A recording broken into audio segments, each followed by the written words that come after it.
1, 2, 3, 4, 5. My family played at Christmas Eve. That was our tradition growing up. 9, 10. Just visiting. No. Go to jail.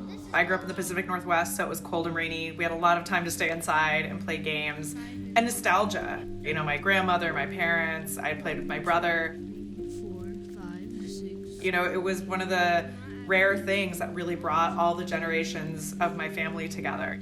And I remember as a kid, it's really exciting. I get to trade property, I get to spend money, I get to have power. I'm the youngest of my family, so the idea that I had even remotely equal footing was really exciting. This is Mary Pilon. She's a journalist who writes about sports and business. But Monopoly was not on my list at all. And who would think to question Monopoly?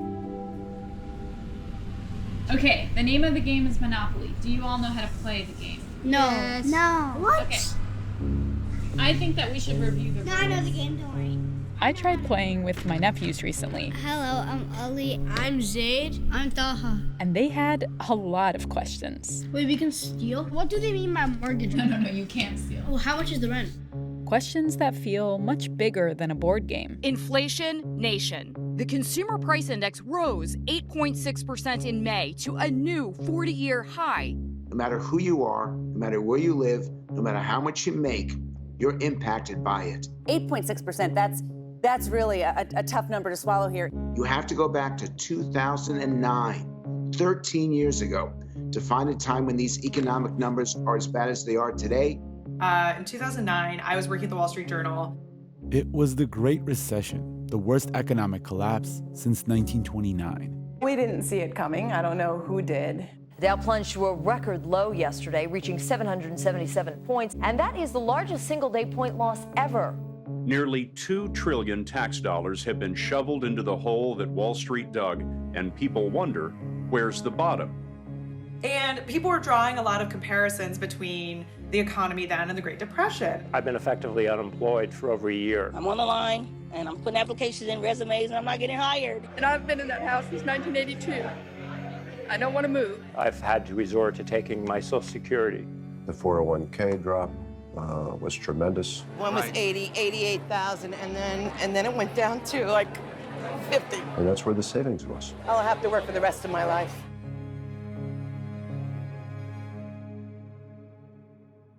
While writing an article about the recession, Mary Pilon was planning to mention Monopoly in passing, like, blah, blah, blah. Everybody knows Monopoly was invented during the Great Depression. For a long time, the origin story was written right at the top of the game's rulebook. A man named Charles Darrow was unemployed and came up with a game to pass the time. In 1934, he brought Monopoly to the game company Parker Brothers, hoping to make some money off of it. I was looking around online, and I know this may shock people, but I wasn't finding accurate information on the internet. Things weren't adding up, there were inconsistencies in the dates, and I felt like an idiot. You know, at the paper we were covering derivatives and securitization and all these like kind of complex, often arcane things, and I couldn't get a sentence about a board game right. So I, tried to make some calls, and I, on a whim, reached out to a man named Ralph Anspach. Ralph Anspach had been involved in a trademark lawsuit back in the 1970s over a board game he invented called Anti-Monopoly. Mary thought he might know something about Monopoly that she didn't. And I reached out to him and I said, hey, I know this sounds crazy. I'm a reporter at the Journal. I'm just trying to find out the truth about Monopoly. And he immediately got back to me and he was like, oh, the whole story. It's all a lie. There's no shortage of shortages. First baby formula, now tampons. And rents are skyrocketing too, causing overall housing affordability to collapse at its fastest rate on record. Hey, look at that, topped $8 for a regular gallon of gas. I basically just got struggle food and some popsicles. It's just bad. These clips are from the past few months, but they could just have easily been from 2009.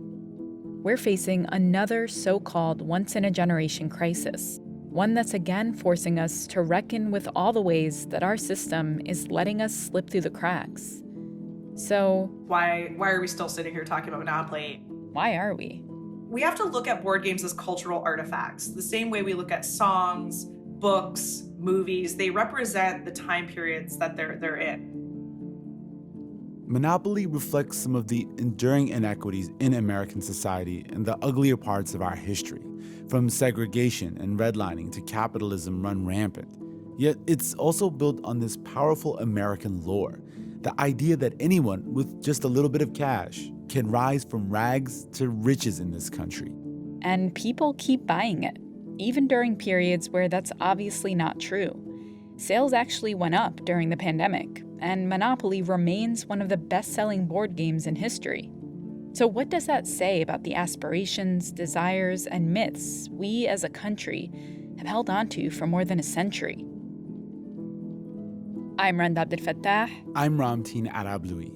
Coming up, how a critique of capitalism grew from a seed of an idea in a rebellious young woman's mind into a game legendary for its celebration of wealth, no matter the cost. Depending on how you look at it, Monopoly is either the American dream or the American nightmare.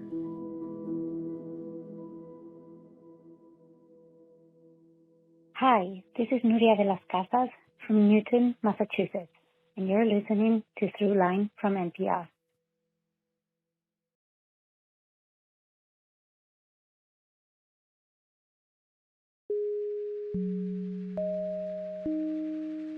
Part 1. How do you steal?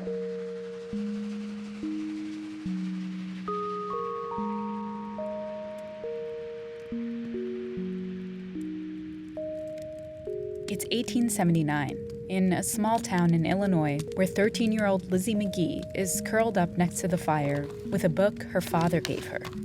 Progress and Poverty by Henry George. Lizzie had to stop going to school. Her family was struggling, never having recovered from the recession 6 years earlier. And as she dives into this book, the world begins to make a little more sense to her. The great cause of inequality in the distribution of wealth is inequality in the ownership of land. The ownership of land is the great fundamental fact which ultimately determines the social, the political, and consequentially the intellectual and moral condition of people. She's there, but not really there. The words transport her. The great enigma of our times. It's the central fact from which spring industrial, social, and political difficulties that perplex the world and with which statesmanship and philanthropy and education... She imagines herself sitting in the audience as the author, Henry George, addresses the crowd. Self-reliant nations. It is the riddle which the Sphinx of Fate puts to our civilization, and which not to answer is to be destroyed. So long as all the increased wealth which modern progress brings goes to build up great fortunes, to increase luxury, and make sharper the contrast between the house of have and the house of want, progress is not real and cannot be permanent.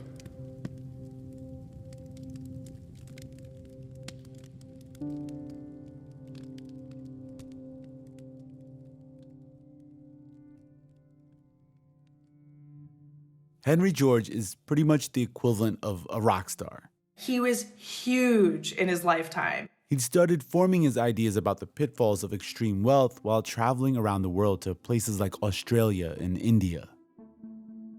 What is the current explanation of the hard times? Overproduction. There are so many clothes that men must go ragged, so much coal that in the bitter winters people have to shiver, such overfilled granaries that people actually die by starvation. Want due to overproduction? Was a greater absurdity ever uttered? How can there be overproduction till all have enough? It's really important to understand that in the United States after the Civil War at this time, there was an incredible amount of wealth being created that hadn't been seen in this country anymore. And you had a handful of people who were controlling it. It is not overproduction. It is unjust distribution. And George is asking questions about all this money is now coming in. Our country was ripped apart and now it's, we're rebuilding. And how does that distributed? And what is the government's role in, taking a cut? Or, how does that pan out?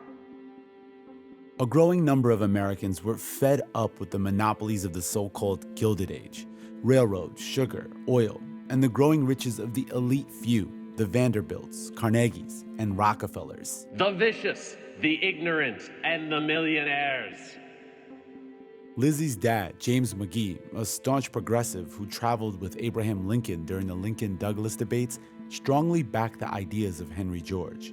We cannot shut our eyes to the fact that all over the country there is a feeling of restlessness and discontent among working men on account of their supposed meager pay compared with the wealth which they produce.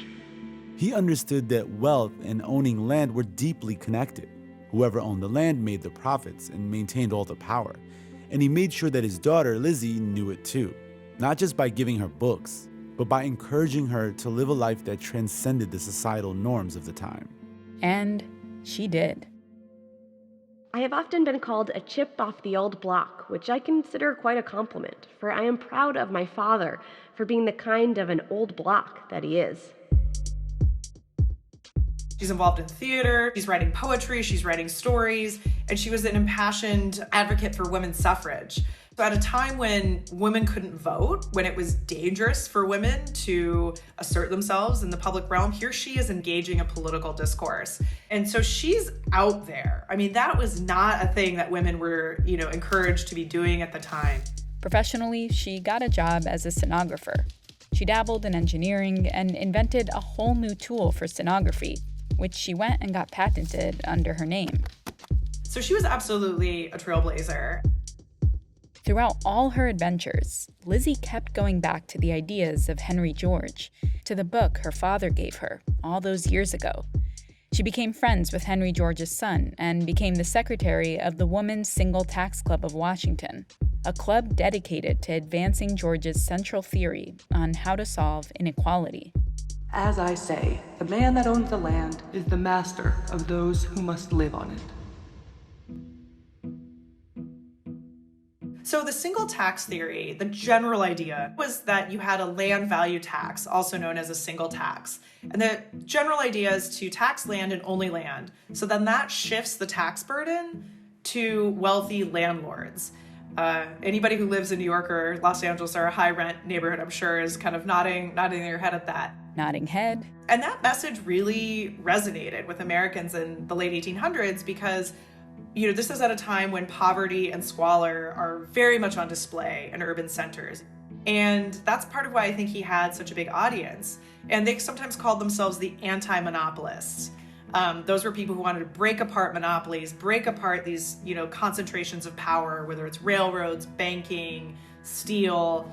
And this continues on and on. The monopoly of the land gone, there need be no fear of large fortunes. For when everyone gets what he fairly earns, no one can get more than he fairly earns. How many men are there who fairly earn $1 million?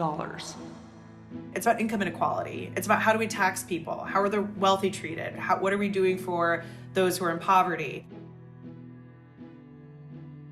Henry George died in 1897, but his followers made sure his ideas would live on. People both in the US and as far away as Australia were considering the single tax theory. And as for Lizzie McGee, she turned to the latest fad to get his message across. Board games. Be a winner at the game of life. Find a job. I'm a doctor. Have money, maybe. Get married. Around this time, Americans were getting really into board games, like the Game of Life. I win the lottery. Yes, the Game of Life that's still around today, but not quite the same. I'm a millionaire. Be a winner at the game of life. From Milton Bradley.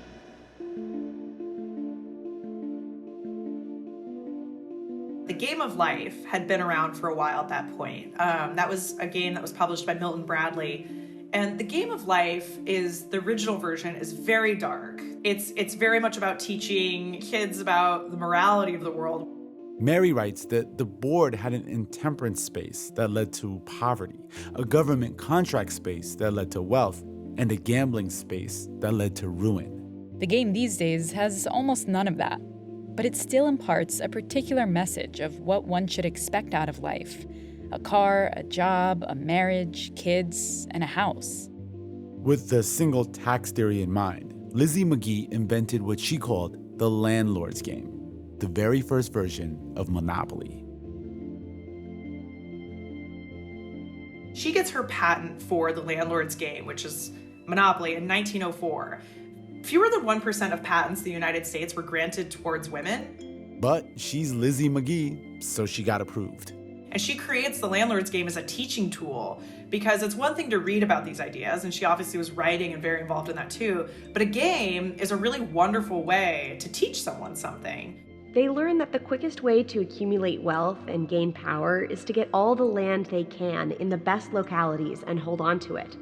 Let the children once see clearly the gross injustice of our present land system, and when they grow up, if they are allowed to develop naturally, the evil will soon be remedied. When you look at the 1904 landlord's game patent, it's striking how similar it is to what we know as Monopoly today. You've got the railroads. Obviously, you don't have cars quite the same way, so we don't have free parking, but you have park, which again, parks and land is a huge deal for Georges. And you have properties, and you go around and around. The object of the game is to obtain as much wealth or money as possible. When a player stops upon a lot owned by another player, he must pay the rent to the owner. The player who has the largest sum total is the winner. But there is one major difference from the Monopoly game we all know and play today. When Lizzie creates the game, she makes 2 rule sets. She makes a monopolist rule set and an anti-monopolist rule set. The anti-monopolist version rewarded every player when wealth was created, all for one, one for all kind of thing, while the monopolist set rewarded individual players who created monopolies to crush opponents. And the monopolist rule set is the version that ends up kind of taking hold among progressives. It was played by a who's who of left-wing America. It was played at several Ivy League schools. It was played by Scott Nearing, who's a famous socialist professor at Wharton. And it was played by Upton Sinclair himself, who obviously, The Jungle is very much a, kind of the quintessential muckraking critique of a lot of what is going on in the country at the time. It spread like wildfire, and the game started to change depending on where you played. People localized the boards and made them their own. So if you were playing in Boston, you would have the Commons on there. If you were playing in New York, you would have Broadway. If you were in Chicago, you would have the Loop. So she is very much about, creating a game that has kind of these core ingredients, these core rules and instructions, but also encourages people to, in terms of the tokens, use what you have around the house, make the game your own. And that's pretty interesting, right? And that's very different than what we kind of think of as games now, which is like you go to a mass market, a big box retailer, or you buy it online and they all come the same. She, games at that time, mass manufacturing wasn't quite the same as it is now. So she also kind of cooks into this idea of making it your own. With people inventing their own hometown versions of the game, cash wasn't exactly pouring into Lizzie's bank account.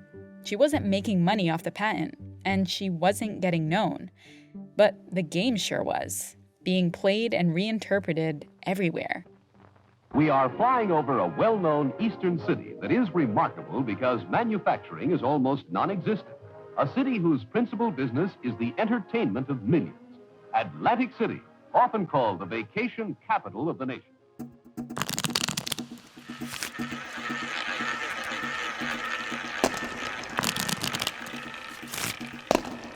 In the 1930s, Atlantic City was the place for summer vacation. It was known for its nightlife. At the same time, it was home to a sizable Quaker community who were maybe not so into all the vice, but were really into Monopoly. The game was gripping, fun, and a social event that drew friends together. And the Quakers taking on the game is really interesting because anything with dice was considered to be very taboo. And it's funny to think about Monopoly being scandalous, but back then for the Quakers, it would have been. Can you explain a little bit more about why the dice would have been taboo, from that Christian perspective? So games with dice were often considered to be taboo because they were associated with gambling and luck and chance and betting. And that was considered to be very seedy and associated with a lot of other illicit activities. There was accounts where Quakers would hide their boards when their parents were coming over, to make sure nobody saw that they were playing a game with dice, One of the Quakers in Atlantic City has a lot of knowledge of real estate, so he puts fixed prices on the board with Atlantic City properties to kind of denote, what the values were. And that also becomes an interesting artifact of how segregated Atlantic City was at the time. particularly for Black residents, that there were segregated beaches, that they were working at hotels that they were not allowed to eat at or patronize themselves. And so that also becomes this interesting artifact. A Quaker family based in Atlantic City began to share and make copies of their homemade board based on their neighborhood with friends and even local hotels. It was spreading, and there were even spin-offs. There's a man named Rudy Copeland in Texas, and he sells a game called Inflation. There's a man named Dan Lehman, and he sells a game called Finance. And one of the people who gets exposed to the game is a man named Charles Darrow. Charles Darrow was a self-described practical engineer from Philadelphia, a city not far from Atlantic City. A lot of people were coming and going from Atlantic City and Philadelphia at the time. One day, Darrow's wife Esther runs into her old friend Charles Todd. They'd gone to Quaker school together, but had lost touch. They make plans to have dinner with their spouses, really fun night, and after dinner, Charles Todd suggests they come to his house sometime. Hey, why don't you come over and we'll have a Monopoly night? So they come over, they play the game, and then later Darrow asks Todd, hey, that game was really fun. Can you type up the rules for me? When we come back, Charles Darrow takes the game and runs.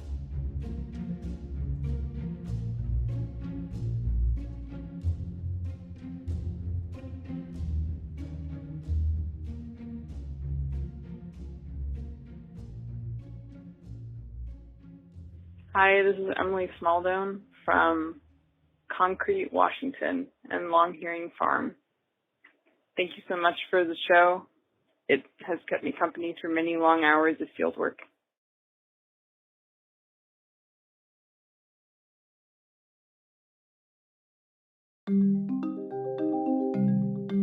Part 2. Buy, sell, dream, and scheme.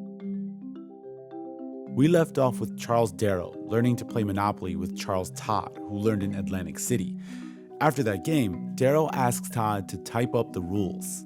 And Todd thinks this is really weird because at this point the game's been around for 30 years or so. But he does it anyway. Darrow then takes those rules and starts redesigning the board. He has a cartoonist friend help him with illustrations. He starts marketing it a little bit. And eventually, he pitches the game to big game companies Milton Bradley and Parker Brothers. And he claims that he invented it. Milton Bradley and Parker Brothers weren't impressed and turned him down. Parker Brothers wrote back, Dear Mr. Darrow, our new games committee has carefully considered the game which you so kindly sent in to us for examination. While the game no doubt contains considerable merit, we do not... They basically thought it was too complicated. But a few months later, they came back and said, wait, we do want it. And maybe they did, or maybe they needed it. Parker Brothers is a company that is on the brink of destruction, like many companies. There had just been a handover. George Parker hands over the reins to his son-in-law, Robert Barton, and they need a hit and they need it fast. And so they start selling Monopoly, and they're just as surprised as anybody that this game sells like gangbusters. Monopoly, the great financial game, is sweeping the country because it appeals to every American's love of bargain and business dealing. Give a Monopoly party and guests will want to play all night. And something really interesting happens then too, which is that Charles Darrow becomes part of the marketing of the game. At the time my brainchild was born, I was far more thoroughly unemployed than I even like to imagine now. Not only unemployed from a financial point of view, but a morale point of view. I simply had to have something to do. Nobody used to care who invented games, right? It's not like, oh, I'm gonna buy a book because it's by a certain author or see a movie because it has a certain star. But Darrow's Cinderella story, this fabricated notion that he goes into his basement and he's unemployed and trying to support his family and innovates. It has this eureka light bulb moment and creates this massive bestseller of a game. That is such a romantic story, even if it's not true. So the Darrow story captivates the country, as does the game. In some ways, it was the story the country needed at that time. The richest country in the world began a bitter journey downhill. The stock market buckled and crashed, and the nation's economy plummeted into the Depression. Jobs were scarce, poverty was rampant, and hope was hard to come by. By 1932, nearly 1 man out of 4 was unemployed. But here was this guy and this game keeping the so-called American dream alive. Charles Darrow does all these interviews, all these photo shoots where, he's telling this Cinderella story. And after all, a dream is a wish your heart made. Inventor Charles Darrow, before he began to monopolize the field of after-dinner entertainment, was a prosperous engineer. When he lost his job and his money in 1930, he got along by doing odd jobs like mending furniture. The dream that you wish will come true.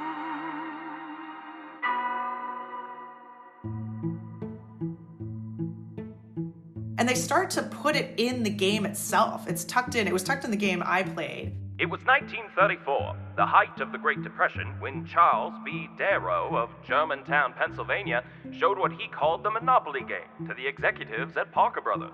And becomes part of the romance of the story, too. In its first year, 1935, the Monopoly game was the best-selling game in America.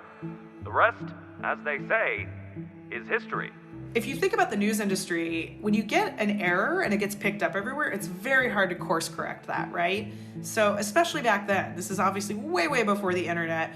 So the story is all over the place. And Lizzie McGee catches wind of it. And she does not take this quietly. She calls up reporters with the Washington Evening Star and the Washington Post, and she does these interviews where she is holding up her games. And she says, I have patents. I made this game. I conceived of the game of landlord to interest people in the single tax plan of the great economist Henry George. The Washington Evening Star, January 28, 1936. Very likely, your grandma and your grandpa played Monopoly. Truth to tell, Mrs. Elizabeth McGee Phillips of 2309 North Curtis Road, Clarendon, Virginia, then Lizzie J. McGee of Brentwood, Maryland, took out a patent on the game on January 5th, 1904, a good 3 decades ago. Parker Brothers catches wind of Lizzie's noise. They get in touch and offer her $500 for the patent to the landlord's game, which is roughly 10 grand today. George Parker is on the verge of retirement, but to make this deal, he pays Lizzie a personal visit. And she's excited at first because she thinks, wow, my idea, Henry George is long dead, but my game and my invention is gonna be out there and Parker Brothers is gonna publish it. This is amazing. 2 days after the agreement was signed, Lizzie sent a note to Parker Brothers. Farewell, my beloved brainchild. I regretfully part with you, but I am giving you to another who will be able to do more for you than I have done. I shall do all I can to add to your success and fame, which will, in some measure, add to my own. I charge you, do not swerve from your high purpose and ultimate mission. Remember, the world expects much from you. But there's no evidence they acknowledged her, really, as the inventor at all. She was a rabid Henry George single tax advocate, a real evangelist. And these people never change. They published these other 2 games of hers, but there's no evidence they put any marketing muscle behind them. And the Darrow story has taken hold. It is all over the place. Which is good and bad for Darrow. Because people who had been playing the game for decades at this point see this story being spun about this new game called Monopoly, invented by Charles Darrow, and they're like, huh? People start to write into Parker Brothers, and they're like, this guy didn't invent the game. Even Charles Todd, the person who taught Darrow how to play and wrote down the rules for him, wrote to Parker Brothers in disgust at Darrow's charade. Darrow didn't have anything to do with originating the game. He stole it. But his letter went unanswered. Parker Brothers doubled down on Darrow's Cinderella story. As for Lizzie McGee, of all the hats she wore, of all the things that she did, she was a receptionist, she was a writer, she was a stenographer. She lists her occupation as maker of games, and her income is 0. She dies in 1948 with this itty-bitty little obituary that you have to really look for. There wasn't a single mention of Monopoly in her obituary. And Charles Darrow gets the New York Times treatment, hailing him as the inventor when he passes, decades later. Charles B. Darrow, who became a millionaire by inventing the game Monopoly, died at his Bucks County, Pennsylvania home yesterday at the age of 78. So they have very, very different fates as a result of what happens in the 1930s.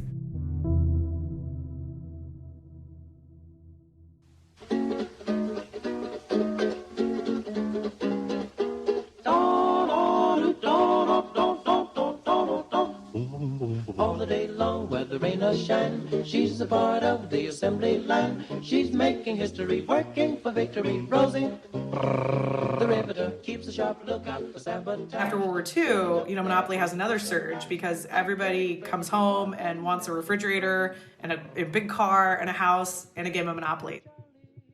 The GI Bill puts a lot of people into school. This is true of my grandparents. My grandpa came back from World War II. He got married. They had 4 kids, 2 years apart. You live in your house, you have your car. And so there's this deep desire for quote unquote normalcy, deep desire for, kind of traditional American living. We live a decent kind of life. Especially in kind of the white mainstream narrative. The woman stays at home. Even the washing needn't break a woman's back. Machines can take it. And the white kids go to school, the dad gets a job, with my father or grandfather, it was, selling pharmaceutical stuff like that there was this big desire to just like hunker down on American stability. City and school and land in active partnership provide the raw materials for life and growth, ready to build and meet a many-sided world. And Monopoly is great for that, right? Parker Brothers is really well positioned to kind of sell the game as part of this, apple pie image that is so popular at the time.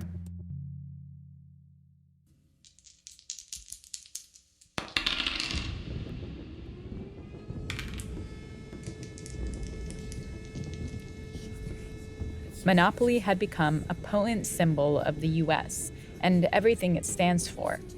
There's a story about the game being smuggled past the Berlin Wall.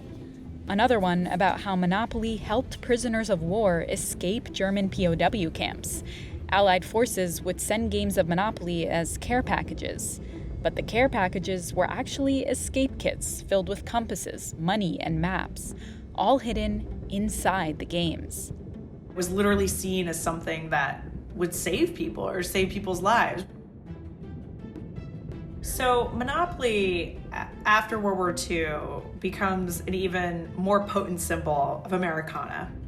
So there's kind of this fantasy element baked into it. And obviously, that's exported. Lighting up a dark and foggy world. That government of the people, by the people, for the people, shall not perish from the earth.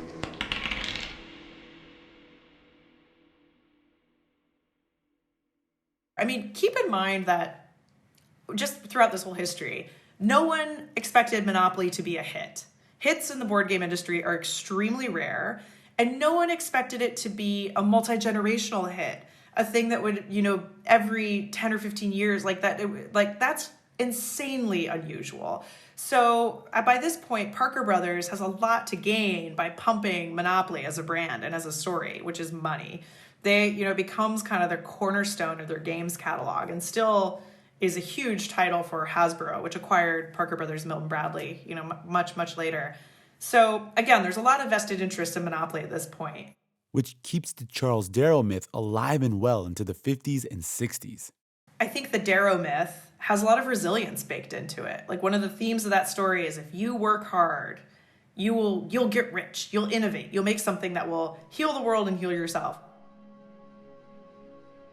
The true story also has these really incredible ingredients of resilience and innovation, and yet the myth, the myth is what ends up flying.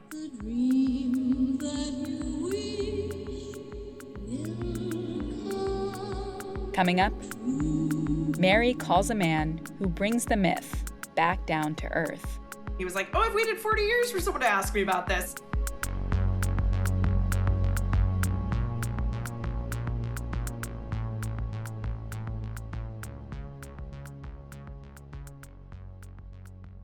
This is Brendan Barlow from Kansas City, Missouri, and you're listening to Throughline on NPR.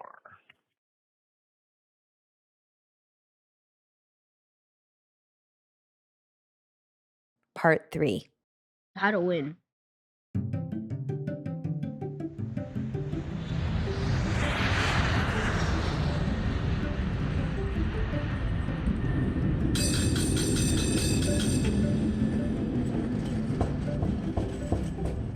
He was living in this tiny little apartment, and I remember walking in and he just had boxes and boxes of depositions, photographs of early board games, his own notes from the case.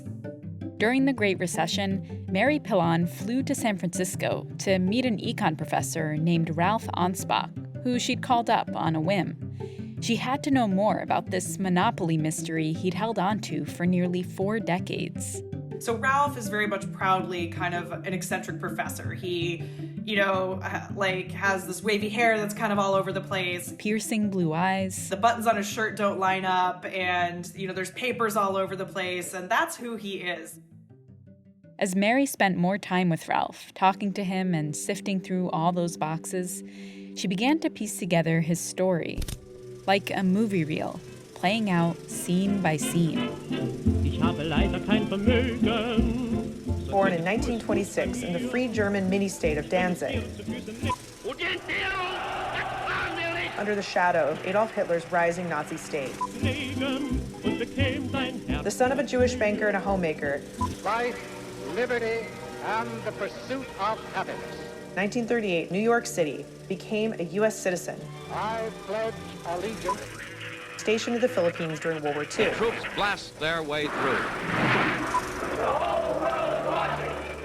Marched against the Vietnam War. And finally, she arrived at the moment when his path collided with Lizzie McGee's. Ralph died earlier this year, but here's the story he told Mary.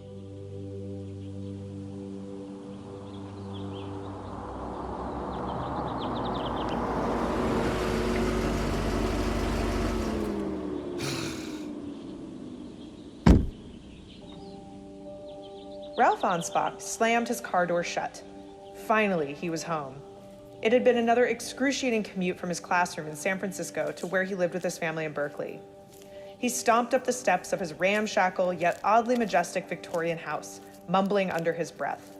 The rush hour traffic between San Francisco and Berkeley had always been bad, but now he and the other commuters had to contend with mile-long stretches of cars backed up at exits in search of gas. It was 1973, and a national oil crisis had begun. The Middle East war produced developments all over the world today. The oil-producing countries of the Arab world decided to use their oil as a political weapon. The Organization of the Petroleum Exporting Countries, OPEC, led by its Arab members, had jacked up the prices of world oil, putting an end to decades of cheap energy. They will reduce oil production by 5% a month until the Israelis withdraw from occupied territories. U.S. government price controls had gone into effect along with rationing systems. On certain days, gas sales were limited to those with license plates ending in odd numbers, and on other days to those with plates ending in even numbers. People can no longer afford to run cars that do 12 miles to the gallon. Petrol stations can no longer afford to fill up cars whose tanks take 20 gallons. The American automobile, for so long the symbol of America's wealth and extravagance, is dying. Ralph kicked at the floorboard. This is what happens when a monopoly has control, he thought. Pulling open his front door, Ralph called out a hello to his wife, Ruth, and 2 sons, Mark, age 12, and William, age 7. He was looking forward to eating a simple dinner with his family and perhaps playing a board game with them afterward. That evening after dinner, Ralph's son suggested playing Monopoly and eagerly pulled out the familiar long white box out of the closet. As the boys set up the board and counted out the money, Ralph recalled playing his first game of Monopoly in Czechoslovakia in 1937. Monopoly had given Ralph one of his first glimpses of America, then still a far-off land that lived only in atlases and on globes, light years removed from grim Europe. An evening filled with much laughter, shouting, and cutthroat deal-making ensued. Happily, Ralph, Ruth, Mark, and William maneuvered their metal trinkets around the board, I'll go to 100. past rundown Baltic Avenue, busy St. Charles Place, and elite Boardwalk. They passed go, they collected $200. I'll take it. They went straight to jail. They drew chance and community chess cards. William, the younger of the two Ansbach boys, won the game. Little did Ralph know that this particular evening, as ordinary as it was about to change his life. The next morning, after playing and losing Monopoly, Ralph couldn't stop thinking about how real-world monopolies were taking over and, in his opinion, destroying the country. But Ralph's son, the son who had won the game the night before, was confused. He was like, wait, we had so much fun playing and I had a lot of fun winning, so are monopolies really all that bad? And for days after, his son's question haunted him. The way Ralph saw it, this seemingly harmless board game had created an alternate reality where the word monopoly was this nostalgic, fuzzy, family-friendly thing, rather than the destructive force he believed it to be. So he decided he needed to set the record straight by creating another board game, of course. He makes a game called Anti-Monopoly, and he starts to sell it, and it kind of finds an audience. The orders poured in, and before long, Parker Brothers came knocking. Dear Mr. Ansbach, as attorneys for Parker Brothers of Salem, Massachusetts, He receives a cease and desist from Parker Brothers that says you have to stop making this game. In our opinion, your use of the term anti-monopoly on game equipment infringes on our client's trademark rights. And he says, wait a minute, you're claiming you have a monopoly? A monopoly? My game is called Anti-Monopoly. This doesn't make sense. And so he starts researching the origins of the case and starts to find Lizzie McGee's patents. Be it known that I, Lizzie J. McGee, a citizen of the United States residing at Brentwood in the county of Prince George and state of Maryland, have invented certain... Ralph had never heard of Lizzie McGee. After all, Parker Brothers said Charles Darrow started it during the Great Depression. But this patent was from 1904, and it seemed that Lizzie had not only dreamed up Monopoly, but anti-monopoly too. So why had she been erased from the story? That's what Ralph set out to figure out. And he starts to find these original players, people who played the game before 1935. He goes all over the country and he finds Dan Lehman, and he gets a picture of him holding up his finance board. He finds the Todds, the couple that taught Darrow the game. He finds these Quaker players who modified the board, including the realtor who put the prices on it. And he's able to stitch together the origins of the game and what really happened. And he becomes obsessed with telling what he calls the Monopoly lie. Ralph took Parker Brothers to court. And he even has a deposition with Robert Barton, who's an older gentleman at this point, and he was the president of Parker Brothers, and he oversaw the whole Monopoly deal. And that case goes on for years and years and years. He was hoping to take the case all the way to the Supreme Court. And ultimately, the Supreme Court refuses to hear his case. We reached out to Hasbro, the company that now owns Parker Brothers and the Monopoly brand. We didn't hear back by the time we published, but we know that around this time, Monopoly was poised to go even bigger. The game Monopoly has come to life at McDonald's. Win a McDLT, Coca-Cola, or $1 million. With some help from another titan of industry. Sometimes we think of these brands, including Monopoly, as being kind of almost religious, like they have this higher purpose. But if your job is to sell games, you want to advertise, you want to market, and you want to market to people in a way that they're going to really, as many people as possible. And so how better to do that than partner with McDonald's, which is one of the most ubiquitous brands in the world. The game Monopoly is back at McDonald's. And oh golly, this is the year to play. So it's kind of a marriage made in heaven, right? McDonald's can play off of the nostalgia for Monopoly and the fun of games and drum up, interest in getting, matching pieces and such. And it's a win for Monopoly because now you're getting advertising in one of the most widely spread franchises in the world. So I think it was mutually beneficial. And obviously time has shown that that's definitely the case. Millions Avec Monopoly Millionnaire, vivez la vie rêvée d'un millionnaire. Y ahora, junto al señor Monopoly, aduéñate de las mejores selecciones de fútbol del mundo. Zbrusu nová edice Monopoly k 80. výročí hry. Spojila v sobě ty nejlepší prvky za poslední dekády. Cestujte s rodinou a přáteli v čase a užijte si herní klasiku.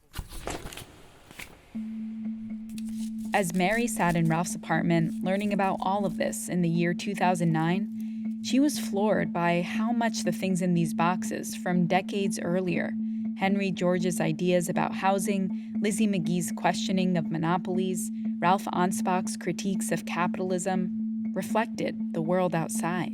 The signs were everywhere, but now it's official, we are in a recession. 27% drop in the number of homes sold last month compared to June. 27%. That is terrible news. But the question now, when will it end? The housing market had plummeted. The stock market was at its lowest since the Great Depression. And many people were fed up. Around the time I started getting interested in the story, Occupy Wall Street was something that I was covering. It's our duty as Americans to fight for our country and to keep it, true to serving its people. And when it doesn't do that, it's immoral not to stand up and say something. And the Mr. Monopoly icon became, very much used and loved by protesters as a critique of capitalism. And I thought, okay, now we've come full circle. Now, Monopoly and its iconography has become this, symbol of Wall Street excess and things. And I think Lizzie would be proud of that. Thousands of demonstrators descended on the financial district. I think what Lizzie McGee was trying to do is ask questions. Many people down there asking the question, what are the people who helped create the jobs crisis doing to help the people out of work? And I think Monopoly, the game, and what she was trying to do is assert questions to get us to think differently about things, to get us to be more observant, to pay more attention to things like landlords, land, money, who controls what. We're born into the world and we just think things are the way they are. But things don't appear out of thin air.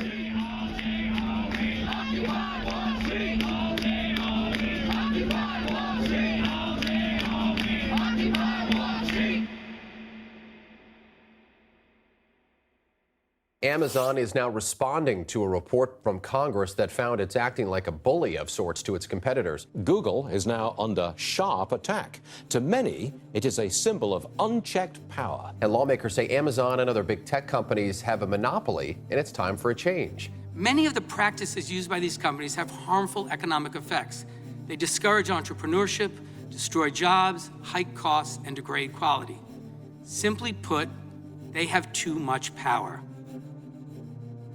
There's no doubt in my mind that we are living in a Gilded Age. There's no doubt in my mind that we have huge issues in our society that need to be rethought. Despite rising inflation, major U.S. corporations are reporting record profits as companies pass rising supply chain costs on to consumers. The pandemic brought a lot to surface in terms of, are these systems working? It's a lesson we learn early on. Work hard, earn a decent living, and you'll be able to afford a home. Some of our employees are living in their cars. Some of them are homeless. Intense demand and diminishing supply have sent home prices soaring. We are seeing record rental prices across the United States. If you're working 40 hours a week, you should be able to make at least enough to support yourself and put food on your table. The lack of affordable housing is turning that age-old concept upside down. It's a shame to waste a crisis. A crisis can also be a moment when you look at things and make changes and improvements. And I think a lot of these kind of bigger issues you're talking about in terms of housing, the list goes on and on, education, healthcare. To me, at least, it can feel so overwhelming. I don't know where to start. It's funny to think about, a game could be a place to start, especially when people are learning the game or teaching it to kids, because I do think that makes an imprint. I think that does kind of shape understanding of things, just visiting. For better or for worse. No, go to gym. This is go to.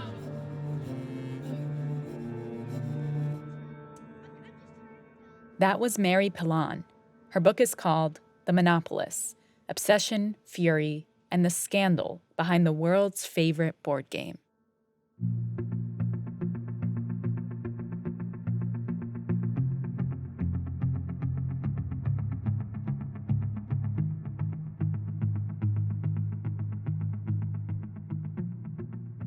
That's it for this week's show.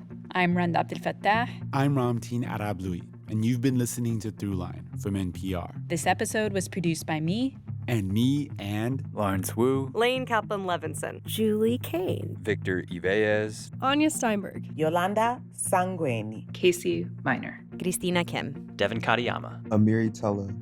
Fact-checking for this episode was done by Kevin Vogel. Thank you to Mansi Karana, Steve Drummond, Lane Kaplan-Levinson, Devin Miller, Victor Ibeas, Dan Boyce, Alyssa Nadwarni, Joseph Haas, and Adam Gold for their voiceover work. Thanks also to Tamar Charney and Anya Grunman. And a special thanks to my nephews Zaid, Taha, and Ali for playing Monopoly with me. This episode was mixed by Josh Newell. Music for this episode was composed by Ramteen and his band Drop Electric, which includes Naveed Marvi, Sho Fujiwara, Anya Mizani. And finally, if you have an idea or like something you heard on the show, please write us at throughline@npr.org or hit us up on Twitter @ThroughlineNPR. Thanks for listening.